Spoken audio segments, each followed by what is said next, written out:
tous.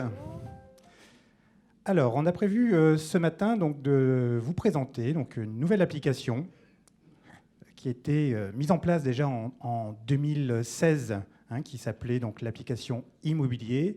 Et on a prévu de vous montrer ce matin, en exclusivité, puisqu'elle n'est pas encore mise à disposition des établissements, et ça sera plutôt vers la rentrée de septembre 2019, de vous montrer les premiers écrans donc, de cette nouvelle application ce matin. Donc un petit rappel de ce qu'est l'application Immobilier aujourd'hui et qui existe depuis 2016. Sophie. Alors du coup, l'application Immobilier a été mise en place en 2016 suite à différents constats, en fait, notamment au moment de la mise en œuvre des agendas d'accessibilité, enfin de la mise en accessibilité des établissements, lors des demandes sur les revalorisations des valeurs locatives cadastrales. On s'est aperçu que souvent, il manquait des documents, etc. Et qu'on était toujours à la recherche, et donc il fallait surtout disposer d'un endroit pour stocker tous les documents afin de pouvoir les transmettre aux successeurs dans les établissements. De plus, on ne savait pas non plus ce qu'on faisait dans nos établissements, qui était propriétaire, de combien de mètres carrés on disposait, à quoi servaient ces mètres carrés. Donc l'objectif a été vraiment d'accompagner au quotidien les gestionnaires de cet immobilier scolaire, notamment en permettant de disposer d'un état des lieux des locaux scolaires, de suivre la gestion courante du patrimoine immobilier et les différentes obligations réglementaires. Tous les ans, on a de nouvelles obligations réglementaires, que ce soit en matière d'accessibilité. Vous verrez, on va avoir la transition énergétique. Tous les ans, il y a des nouveautés pour la gestion des bâtiments. Et effectivement, les gestionnaires, que ce soit les OGEC, les associations propriétaires ou les chefs d'établissement, sont perdus un peu sur cette multiplication des normes. De plus, donc, cette application, l'objectif, c'était vraiment de pouvoir archiver tous les documents, que ce soit les baux, les plans, voilà. Donc, vraiment bénéficier d'un centre de stockage qui permette aux différentes équipes successives de toujours retrouver les documents sur les différentes opérations immobilières qu'il y a pu avoir dans les locaux. Donc voilà, c'était la version 2016. Alors justement, depuis 2016, on a continué à travailler grâce à des groupes de travail aujourd'hui qui existent sur chacune des applications contenues dans la plateforme d'aide à la gestion Isidore. Et donc, il y a un certain nombre de nouveautés qui ont été mises en place et qui seront disponibles à la rentrée, que l'on va vous présenter en exclusivité ce matin. Donc, parmi les nouveautés, et donc ce qui va arriver donc, bientôt, alors tout d'abord, il y a une nouvelle mascotte, puisque jusqu'à présent, vous connaissiez peut-être Isidore, mais vous n'aviez pas l'habitude d'identifier chaque application qui se trouve dans le portail Isidore. Donc aujourd'hui, chaque application a sa mascotte que vous voyez à l'écran sur la droite. Et ce qui est prévu pour la rentrée, c'est tout d'abord un nouveau module qui va permettre de gérer tous les équipements, donc on le verra plus en détail tout à l'heure, les équipements de chaque bâtiment d'un site géographique, donc d'un établissement scolaire. Donc on verra un petit peu ce qu'il y a dedans. Vous allez retrouver également tout ce qui est nécessaire pour préparer les différents registres de sécurité, que ce soit les registres de sécurité incendie, mais également ceux pour les aires de jeu, pour les équipements sportifs. Donc on verra également en détail. Ce qui sera nouveau également, c'est la gestion complète d'un projet immobilier, donc toutes les étapes qui sont nécessaires pour mener à bien un projet immobilier, avec, voilà, pour ceux qui connaissent, des diagrammes de Gantt, etc., pour bien suivre l'évolution du projet sur le temps.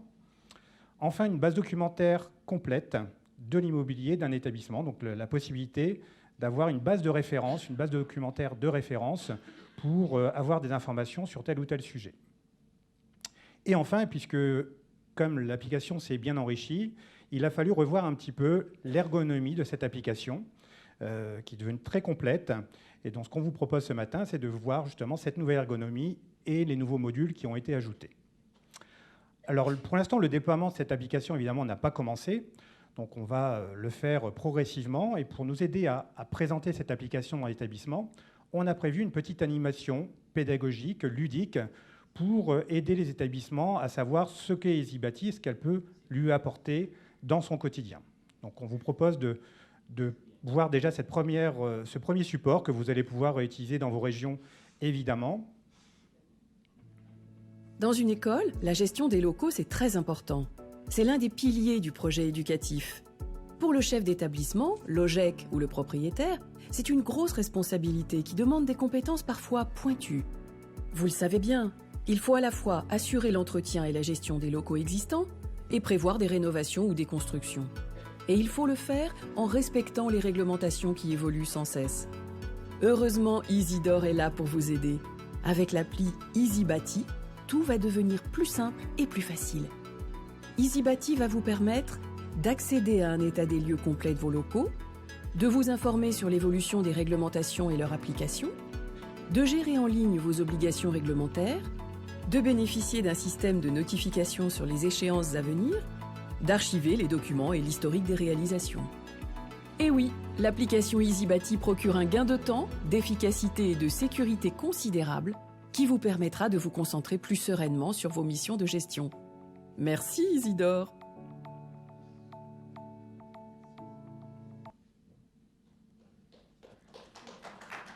Merci.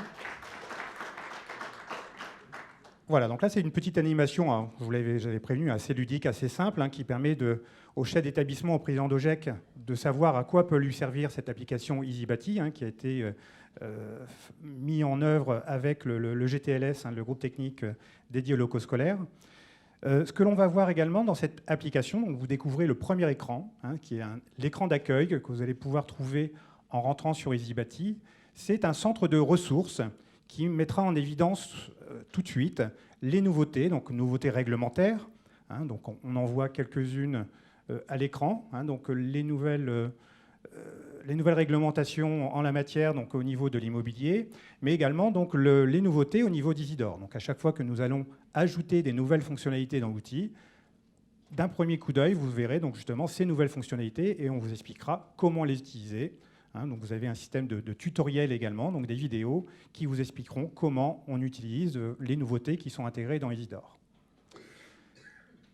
Donc voilà pour le premier écran. Donc vous allez retrouver également donc des questions-réponses. Vous aurez également des notifications, c'est-à-dire que lorsque vous avez prévu des choses à réaliser dans l'établissement, donc au niveau d'un projet immobilier, au niveau de l'ADAP, au niveau de la réglementation, au niveau de la sécurité, vous aurez donc sur cet écran d'accueil également un rappel de ce que vous avez prévu donc, sur l'année courante.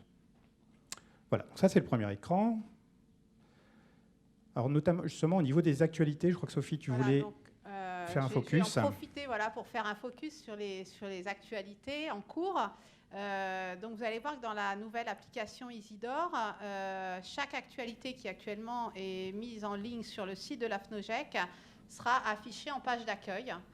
Donc, les dernières actualités qu'on a eues sur les derniers mois, vous avez déjà l'obligation d'équiper les établissements de défibrillateurs automatisés externes. Il y a une fiche pratique qui est disponible sur le site, donc je ne vais pas reprendre toute la législation en la matière. Simplement, vous rappeler que ça va concerner les établissements recevant du public, donc les établissements scolaires du premier groupe, donc catégorie 1 à 4. Donc généralement au-dessus de 200 élèves avec la particularité des maternelles, mais ça, c'est pas l'objet de réexpliquer la classification ERP. Pour les ERP de 5e catégorie, ça va surtout viser les salles polyvalentes sportives, donc oui, les locaux sportifs. Par contre, les établissements scolaires, purement scolaires, n'auront pas d'obligation de s'équiper. Donc les échéances, le temps passant vite, on préfère vous indiquer tout de suite. La première échéance, ça va être au 1er janvier 2020 pour les catégories 1 à 3. Suivront du coup les catégories 4 en 2021 et les quelques établissements de catégorie 5 concernés, donc à partir de 2022. Donc je vous incite au niveau de vos territoires à réfléchir à globaliser vos achats. Soit en gérant directement au niveau des UDOGEC, des directions diocésaines, mais un groupement d'achat, en identifiant les établissements pour lesquels cet équipement va être obligatoire, ou en passant éventuellement par des centrales d'achat, etc., pour essayer de diminuer en fait le coût de ces défibrillateurs. On a une idée approximative, on tourne aux alentours de 1 500 € pièce, sachant qu'après, vous avez tous les consommables qui vont être à renouveler régulièrement. Donc voilà. Donc deuxième actualité qu'on a eue et qu'on rappelle, parce qu'on vous l'a déjà dit l'an dernier, la surveillance de la qualité de l'air. Donc je vais passer très vite, vous avez tous les supports sur la journée immobilier de l'année dernière. Pour vous rappeler qu'effectivement, il y a une obligation pour le premier degré, mais c'est passé, donc tout le monde devrait être rentré dans la surveillance. Par contre, ça va arriver pour le second degré en 2020, au 1er janvier. Donc, n'hésitez pas à revoir, il y a eu des webinaires, il y a eu des fiches techniques. Donc, deux grandes lignes, en fait. Il y a une obligation d'évaluer les moyens d'aération des établissements scolaires. Pour ça, vous avez des fiches d'autodiagnostic qui sont disponibles. Et d'autre part, vous avez l'option, vous avez deux options. Soit vous mettez un plan d'action basé sur les autodiagnostics qui sont aussi disponibles et qu'on retrouvera dans l'application Isidore pour vous faciliter vraiment la mise en place de cette surveillance de la qualité de l'air en permettant de remplir les fiches d'autodiagnostic et de constituer votre dossier de surveillance. Donc ça, c'est le plus simple. Fiche d'autodiagnostic, c'est peu coûteux. Et en fonction de ce qui en ressort, vous allez, soit il n'y a rien à faire et tant mieux pour vous, soit après vous pourrez pousser, notamment quand vous êtes à proximité de pressing, etc., vous avez des obligations supplémentaires. Et dans ce cas-là, il y aura peut-être nécessité de faire une campagne de mesure. Et donc, il faut passer par des bureaux d'études accrédités COFRAC. Voilà.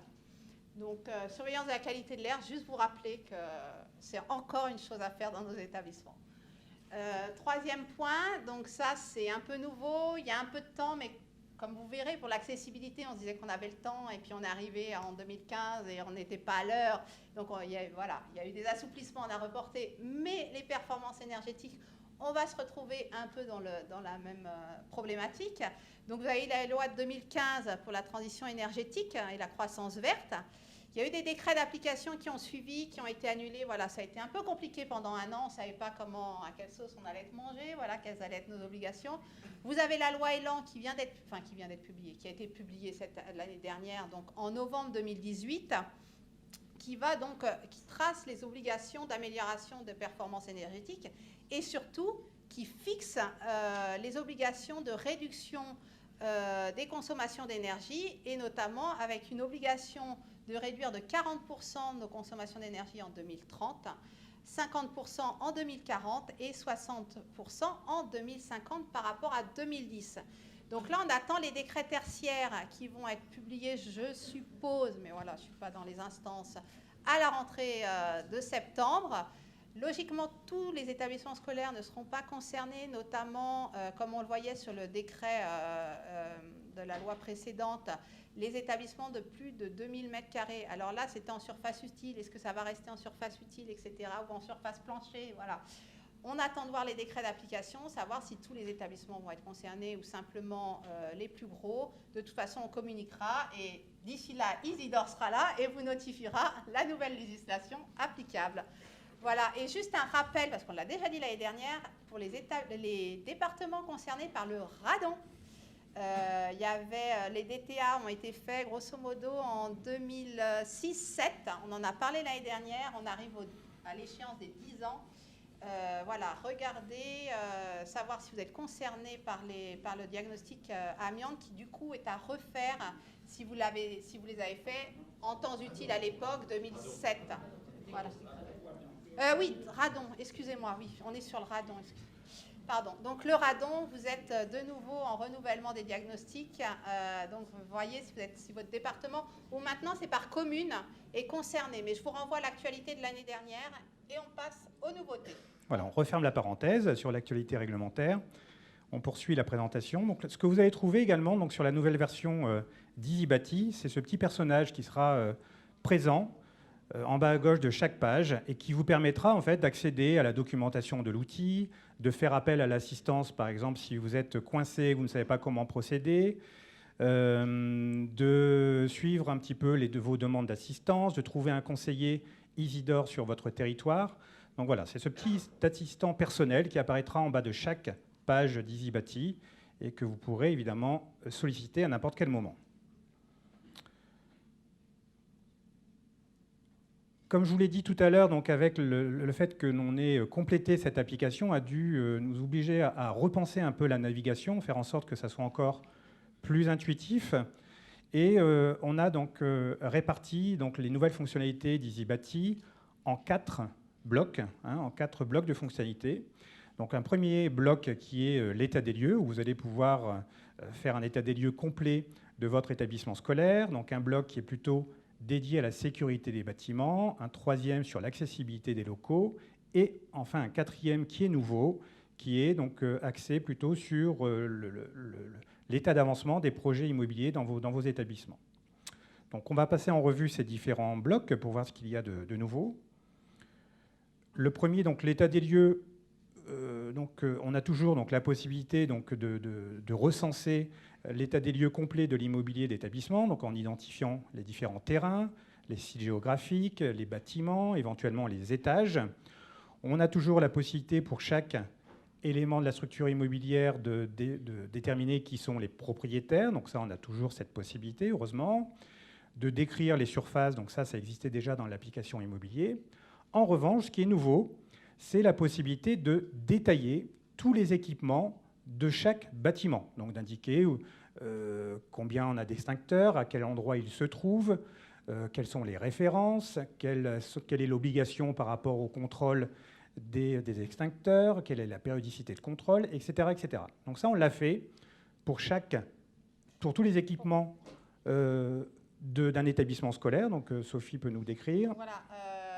Il existait déjà pour tout ce qui était sécurité incendie, la liste des équipements dans l'ancien module sécurité.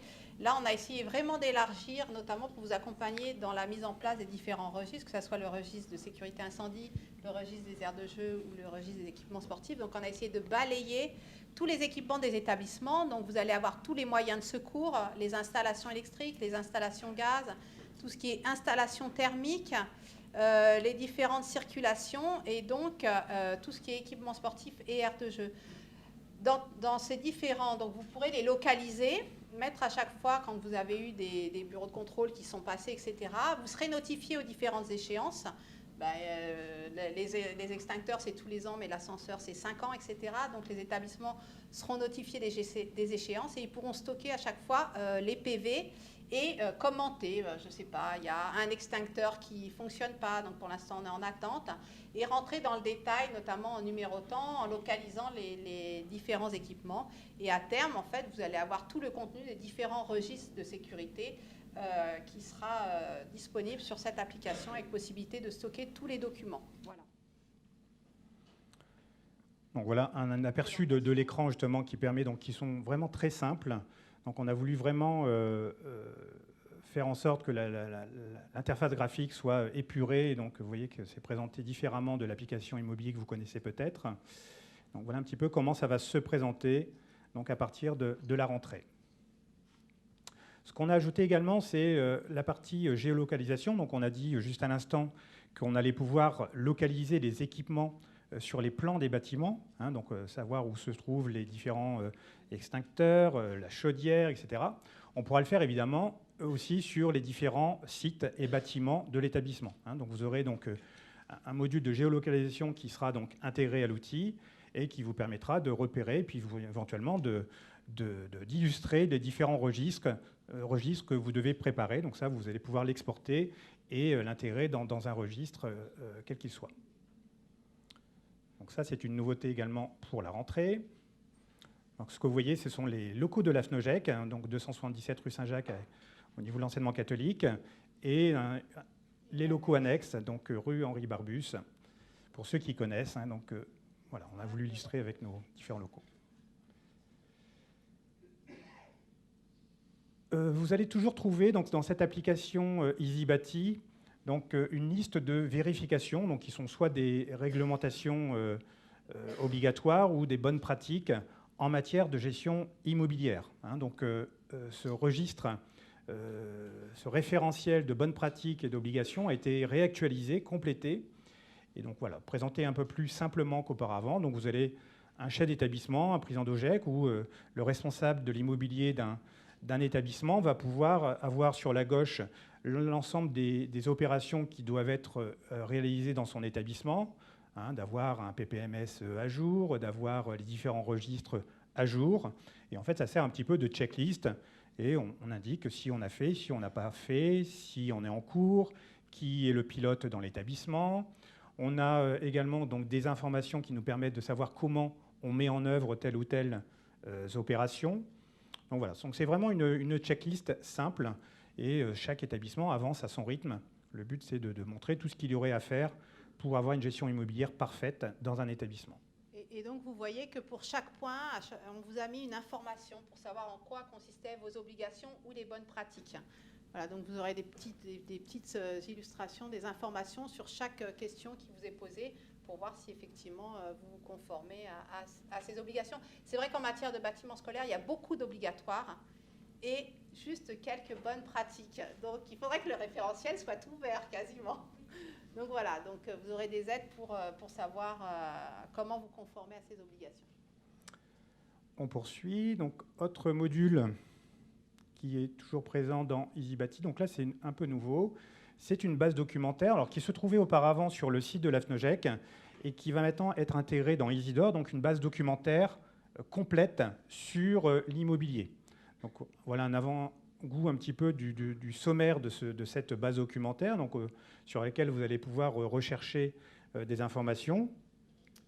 Donc en fait, sur les différentes thématiques, vous aurez souvent des fiches pratiques. Donc vous avez les fiches pratiques du GTLS qui étaient actuellement sur le site de l'AFNOJEC. Vous avez d'autres développements qui étaient sur les sites, la différente documentation liée à l'immobilier scolaire.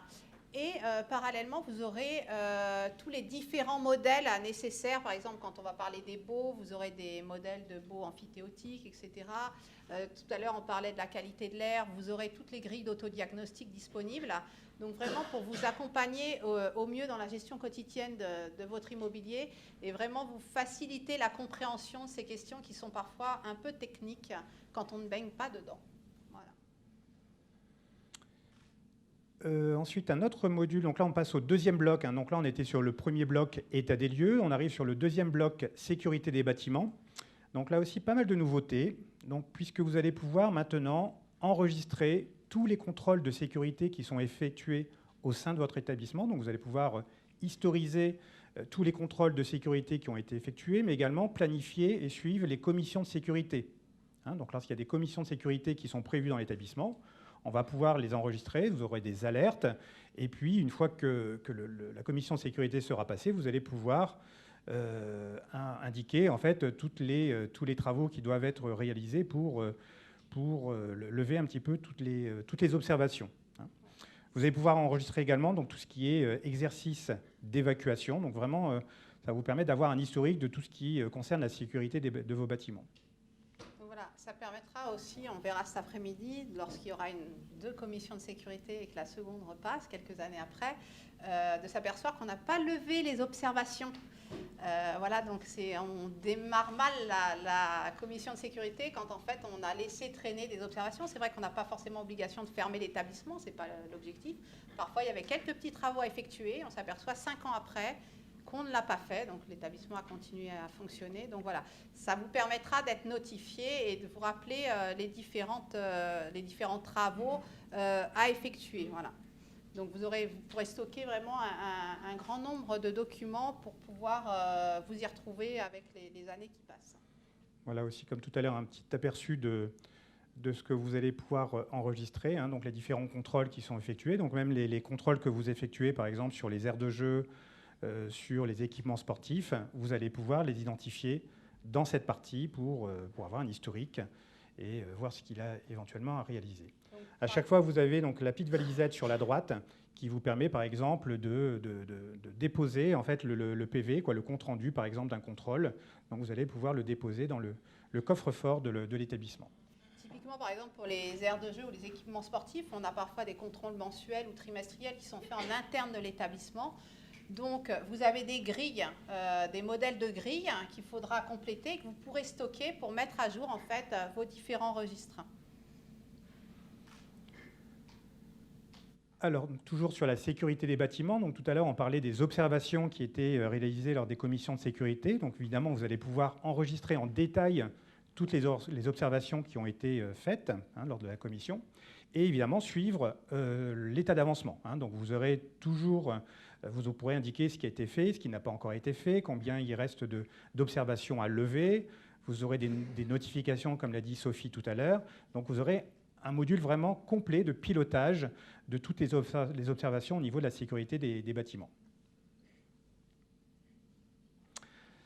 Oui, En lien également avec par exemple les travaux qui sont effectués dans l'établissement, vous aurez donc là aussi un nouveau module qui va permettre d'intégrer un annuaire professionnel, donc avec par exemple toutes les adresses importantes en matière de sécurité. Donc là, on voit à l'écran ce que l'on met généralement en fait dans le registre de sécurité incendie. Dans le registre de sécurité incendie, on a certains contacts à mettre obligatoirement en tête du registre. Mais donc ce module va vous le permettre, mais ce module va aussi vous permettre de stocker tous les contacts, notamment des prestataires, que ce soit vos architectes, vos bureaux de contrôle, etc. Toutes les personnes, les prestataires qui sont intervenus en matière de gestion des locaux pour vous permettre en fait de retrouver, notamment quand il y a des changements d'équipe, chef d'établissement ou président d'OGEC, de savoir par exemple quel était l'architecte qui était intervenu il y a 10 ans sur cette opération immobilière, etc. et retrouver facilement tous les contacts liés à l'immobilier scolaire.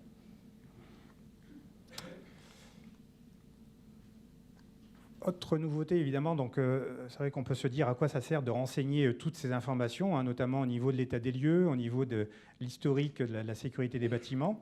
Ben, ça va vous servir tout simplement à remplir vos registres, hein, donc les différents registres qui sont obligatoires, donc, notamment donc, le registre de sécurité pour aires de jeu, mais également celui sur les équipements sportifs. Hein. Le but, c'est que toute l'information que vous renseignez dans EasyBati vous serve évidemment à sortir ces différents registres par la suite.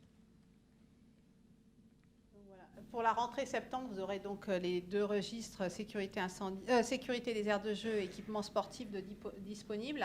Actuellement, on n'a pas dématérialisé le registre de sécurité incendie. Les pompiers veulent l'avoir aussi sur place, etc.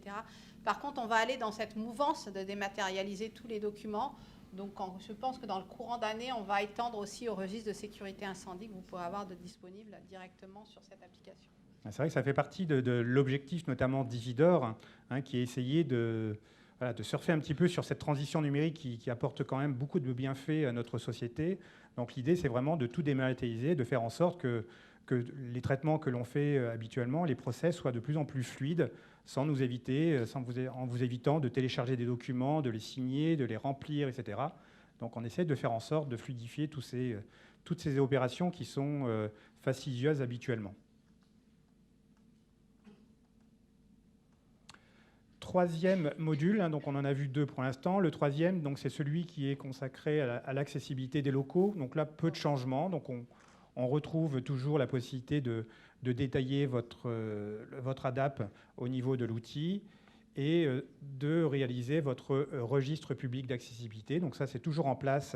Donc il y a peu de changements sur cette partie. Oui, hein, Sophie. Puis on refera un focus un peu sur l'accessibilité juste après. Donc il n'y a pas de changement sur ce module. Il y a toujours possibilité de suivre vos ADAP et les différents travaux que vous avez réalisés, de permettre de faire des points d'étape et de communiquer au sein de votre établissement sur la mise en accessibilité et la possibilité de créer le registre public d'accessibilité obligatoire, donc, je rappelle, mais on le verra après, directement en ligne et permettre aussi sa dématérialisation si toutefois l'établissement voulait le mettre en ligne sur le site de son établissement. Voilà. On termine par le quatrième module, qui est celui dédié au projet immobilier. Donc là, c'est un nouveau module qui a été identifié. Donc il vous permettra en fait de suivre, d'avoir en fait une idée de ce qu'il faudrait faire pour mener un projet immobilier en bonne et due forme. Donc il y a tout un échéancier, donc un rétro-planning de toutes les étapes qu'il faudrait réaliser pour mener à bien donc, une extension, une construction d'un bâtiment scolaire. Hein. Donc ça, c'est la première partie, donc un rétro-planning. Et ensuite, une fois que toute la partie prévisionnelle a été réalisée, vous allez pouvoir suivre l'avancement donc, des travaux en indiquant à chaque fois ce qui a été réalisé, de mettre les documents nécessaires dans votre coffre-fort. Donc ça, c'est un nouveau module qui n'est pas complètement terminé, hein, qui est en cours de réalisation. Vous pourrez mettre les comptes rendus de réunions de chantier, etc., pour éviter de les égarer. Et après, plusieurs années après, vous pourrez retrouver toute la documentation qui a accompagné en fait la mise en place de ce projet. On peut avoir un avant-goût quand même d'un écran, hein, justement, qui est un peu un diagramme qui permet de voir toutes les étapes qui sont à réaliser, où elles en sont, etc. Donc voilà un tableau que vous allez pouvoir retrouver avec, dans ce module projet immobilier. Voilà, c'est pas totalement terminé, mais bon, ça vous permet d'avoir un avant-goût en fait de ce que vous aurez. Toute la checklist en fait, tous les points d'étape en fait d'une opération immobilière avec les échéances, à quelle période par rapport au projet, à quelle période vous devez faire appel aux différents prestataires, etc. Pensez au dépôt de permis de construire, voilà. Et vous serez notifié à partir du moment où vous arrivez dans ces échéances-là. Oui. L'outil donne un guide sur les durées moyennes ou est-ce que c'est tout à rentrer complètement? Non, logiquement, il y aura les durées classiques, sauf contretemps liés à l'immobilier, mais les durées classiques seront indiquées. Ouais. Ouais, l'idée, c'est vraiment de faire un rétro-planning, c'est-à-dire qu'on va dire on voudrait, par exemple, un nouveau bâtiment au 1er septembre 2021, et l'outil, en fait, va vous donner donc, chaque étape avec, normalement, la période à laquelle il faudrait réaliser telle ou telle opération. Alors, ça n'empêche pas l'utilisateur d'adapter, de personnaliser en fonction du timing, mais au moins, ça permet d'avoir une idée de ce qu'il faudrait faire et dans quelle échéance. Ouais. Voilà, on arrive au terme de cette présentation. Alors, quelques informations complémentaires sur la mise à disposition de cet outil aux établissements. Alors évidemment, c'est comme à la Société Générale qui est assez sécurisée. Donc l'outil EasyBati est également sécurisé. Donc on est obligé d'avoir un code d'accès pour montrer patte blanche lorsqu'on veut rentrer dans un dossier Isidore d'un établissement. Sachez qu'aujourd'hui, donc tous les chefs d'établissement aujourd'hui ont un code d'accès pour accéder à EasyBati. Ensuite, charge à lui de déléguer au sein de son établissement. Donc, comme vous le savez peut-être, il y a une gestion d'utilisateurs qui est intégrée dans Isidore et qui permet au chef d'établissement d'indiquer que telle personne est dédiée au suivi de l'immobilier scolaire dans son établissement. Tout ce que vous venez de voir est donc prévu pour la rentrée de septembre. Voilà, donc il y aura évidemment une période de test comme tout projet informatique. Pour l'instant, voilà, on commence à en voir le bout et je pense que vous avez déjà pu voir l'état d'avancement concrètement ce matin. Donc j'espère que ça vous a intéressé.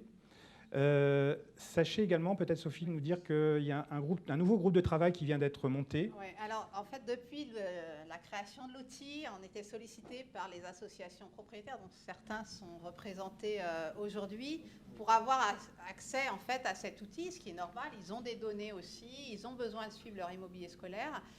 Donc il y a un groupe de travail qui a été constitué donc récemment, là, il y a 2 mois, pour voir un peu les différentes fonctionnalités qu'ils souhaiteraient développer, alors en plus de celles-ci, ou dont ils souhaiteraient bénéficier de l'accès. Donc là, on est en train de travailler sur un cahier des charges pour leur permettre d'accéder à cette application et éventuellement de développer quelques nouveautés qui seraient propres à leur spécificité de propriétaire. Donc on verra sur 2019-2020 les nouveautés qu'il y a de ce point de vue-là au niveau de l'accès des associations propriétaires. Voilà, je ne sais pas s'il y a des questions dans la salle ou des réactions éventuellement.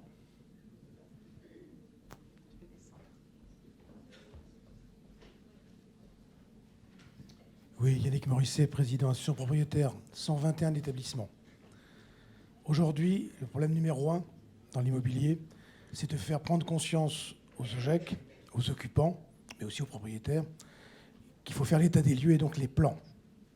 Aujourd'hui, sur 121 établissements, j'en ai que 38 qui ont des plans à jour. Donc tant que vous n'avez pas des plans à jour, c'est très difficile de faire fonctionner le logiciel qui est tout à fait remarquable, qui existait déjà et que vous améliorez. Donc on essaie de le faire. On a essayé de passer une négociation avec un groupement de géomètres pour pouvoir négocier des prix pour refaire ces plans. Parce qu'on explique aux gens que même si vous n'avez pas de projet immobilier dans l'immédiat, ces plans, c'est indispensable pour le management du chef d'établissement et de l'OGEC, et d'une. Deuxièmement, il y a la sécurité. Et troisièmement et surtout, et c'est d'actualité, il y a toute la révision des valeurs cadastrales des taxes foncières. Eh bien là, il faut effectivement identifier, bien avoir le nombre de mètres carrés, actualisé, et identifier. Donc pour toutes, il n'y a que des bonnes raisons pour lesquelles il faut actualiser des plans. Ça a un coût. Donc l'association propriétaire peut soutenir ce coût, mais sachez que aucun projet ne peut se faire tant qu'on n'a pas des plans dans un établissement et qui peuvent se faire retoquer par la commission de sécurité d'ailleurs. C'est souvent des observations. Il n'y a pas de lien de circulation pour la sécurité, etc. Donc C'est un gros travail de longue haleine ça fait 15 ans que ça dure. On espère y arriver. On s'est donné comme objectif 2 ans pour que dans les 120 établissements, tous aient fait des plans actualisés. Ça a un coût qui va de 3 000 à 6 000 euros. Ça dépend naturellement de la surface de plan. Voilà. Et ça, c'est le numéro 1.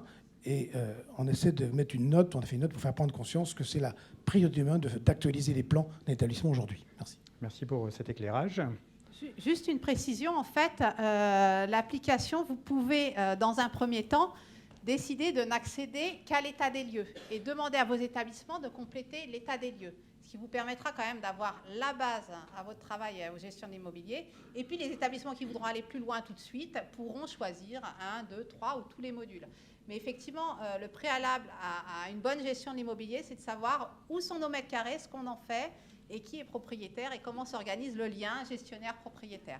Mais l'outil vous le permet et vous pouvez avoir comme priorité de ne mettre en place, par exemple sur 2019-2020, que l'état des lieux et puis ultérieurement les autres modules. Alors pour compléter ce que vient de dire Sophie, sachez que l'application EasyBati est vraiment modulaire, c'est-à-dire que c'est vrai qu'on peut avoir peur en voyant un petit peu l'ensemble des possibilités de l'outil entre les projets immobiliers, l'accessibilité des locaux, la sécurité des bâtiments. On n'est pas obligé, évidemment, de mener tout de front. C'est-à-dire que c'est en fonction des priorités de l'établissement. Et donc, on pourra très bien uniquement travailler sur la sécurité des bâtiments et voir plus tard, par exemple, l'avancement d'un projet immobilier. Donc, il n'y a pas nécessité vraiment de rentrer dans chacun des modules. On peut y aller donc à son rythme. Est-ce qu'il y a d'autres questions ou commentaires, éventuellement, comment vous avez perçu cette application ? Oui.